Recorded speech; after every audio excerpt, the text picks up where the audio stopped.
Assalamualaikum warahmatullahi wabarakatuh. Ahlan wa sahlan.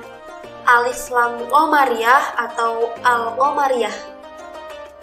Qomariyah berasal dari kata qomarun yang artinya bulan.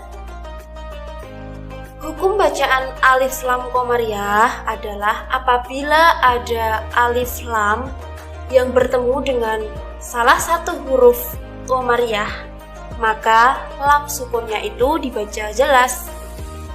Huruf qomariyah ada 14. Yuk kita sebutkan bersama-sama.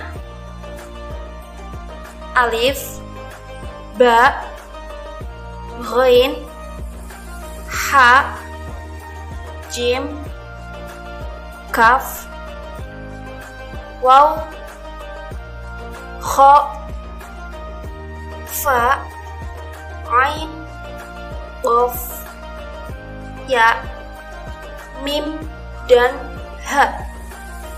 Nah, agar lebih mudah dalam mengingat huruf-huruf qomariyah, kita dapat membacanya menjadi abghi hajaka wa khaf aqimah. Nah, perlu ditekankan lagi bahwasanya cara membaca alif lam qomariyah, lamnya dibaca jelas dan tidak mendengung. Coba perhatikan contoh-contoh alif lam qomariyah berikut ini ya. Yang pertama, ada lafaz al-kautsaro. Al-kautsaro, lamnya dibaca jelas karena setelah lam sukun itu ada huruf qomariyah yaitu kaf. Contoh yang kedua, ada lafaz alhamdu. Alhamdu, lam sukunnya dibaca jelas karena setelah lam sukun itu ada huruf qomariyah yaitu ha. Contoh yang ketiga, ada lafaz al-waswasi. Lafaz al-waswasi, lam sukunnya dibaca jelas karena setelah huruf lam ada huruf qomariyah yaitu huruf waw. Terima kasih telah menonton video ini. Wassalamualaikum warahmatullahi wabarakatuh. Assalamualaikum warahmatullahi wabarakatuh. Di sini saya akan mempresentasikan tentang hukum bacaan alif lam. Terdapat dua macam bacaan alif lam, yaitu alif lam syamsiyah dan alif lam qomariyah.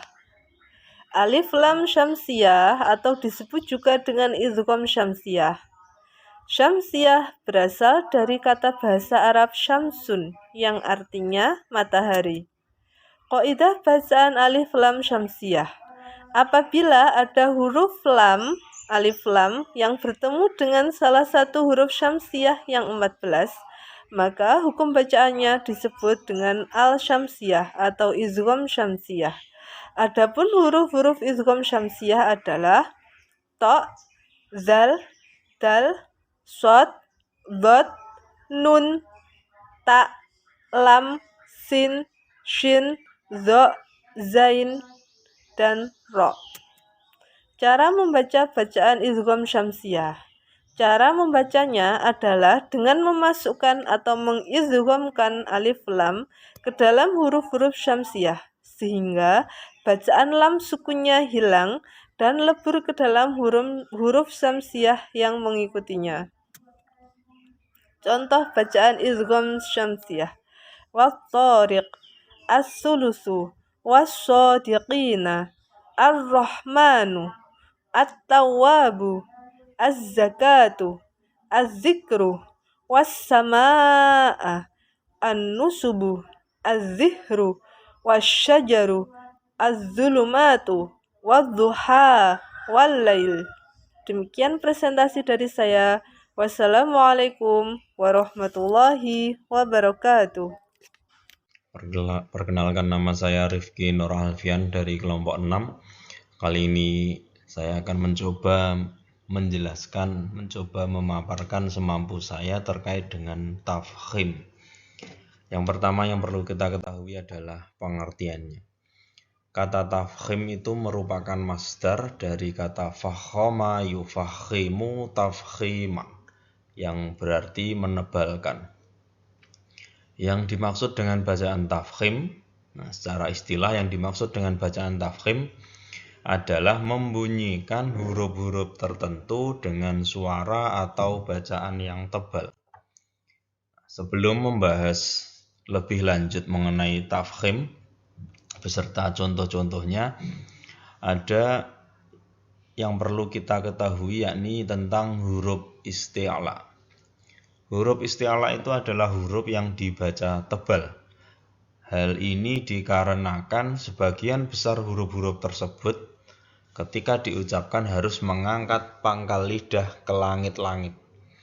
Adapun huruf-huruf tersebut adalah yang pertama kha, shad, dad, ghain, ta, qaf, dan terakhir dad.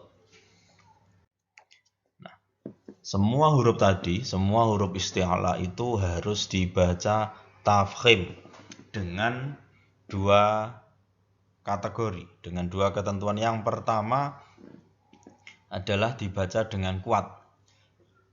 Ketika huruf-huruf isti'la itu berharokat fathah atau dhammah, dan ketika sukun jika sebelumnya berharokat fathah atau dhammah.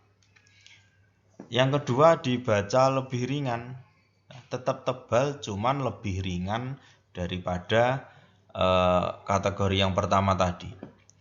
Kapan dibaca lebih ringan? Yakni ketika berharokat kasroh atau ketika sukun dengan huruf sebelumnya berharokat kasroh.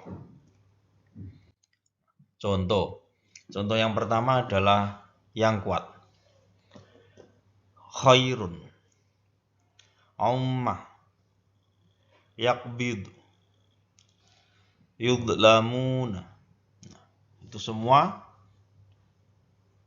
dibaca kuat, dibaca tebal, karena tadi ada ketentuan, sudah sesuai dengan ketentuan yang awal tadi, yakni berharokat fathah. Jadi contoh-contoh tersebut dibaca tebal dengan kuat karena huruf-huruf isti'la tadi didahului atau itu berharokat fathah atau dhammah, dan ketika sukun jika sebelumnya berharokat fathah atau dhammah.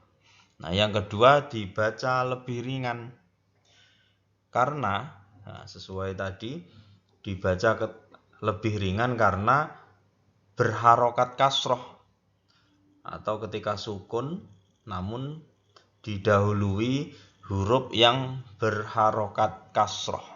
Itu contoh tinin, sihriyan. Lanjut. Nah, terakhir ini tentang lafadz jalalah.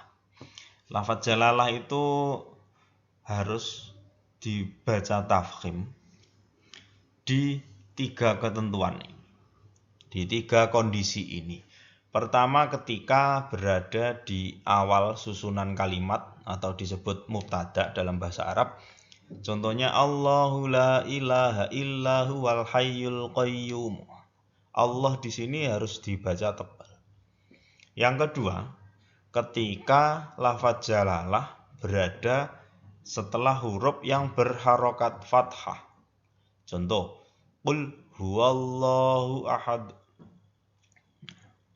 Yang terakhir, apabila lafadz jalalah berada setelah huruf yang berharokat dhammah. Muhammadur Rasulullah. Mungkin cukup itu dari saya. Banyak kurangnya mohon maaf. Alafu minkum. Assalamualaikum warahmatullahi wabarakatuh. Pengertian tarkib. Tarkib merupakan bentuk masdar dari rokoko yang berarti menipiskan. Sedangkan yang dimaksud dengan bacaan tarkib adalah membunyikan huruf-huruf dengan suara atau bacaan tipis. Cara membacanya yaitu dengan menarik bibir sedikit mundur sehingga agak meringis. Pada pengertian itu, tampak bahwa tarkik menghendaki adanya bacaan yang tipis dengan cara mengucapkan huruf di bibir atau mulut. Contoh bacaan tarkik yaitu yang pertama, ro berharokat kasroh.